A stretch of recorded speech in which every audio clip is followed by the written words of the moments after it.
Hello, what's up guys? Lutong alaking ginisang gulay naman po tayo ngayon.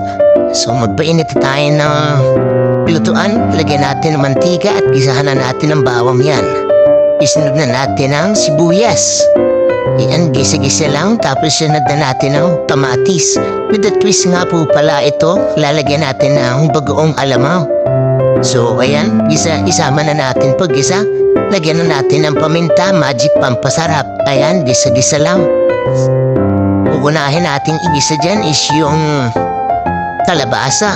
Yan, ilagay na natin ang kalabasa. Tapos gisa-gisahin lang po natin yan. Ayan, mekos-mekos mo, insan. So, lalagyan lang po natin ng konting tubig para hindi magtutong. So, ayan. At isasunod na po natin ang ating sitaw. Ayan, lagyan na rin po natin ng pampalasa o oyster sauce.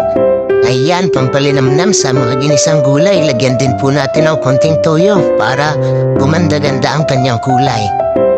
Ayan, halo-halo lang po, gisa-gisa lang.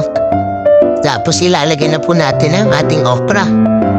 Ayan, konting kulo na lang po yan, tapos na din po yan.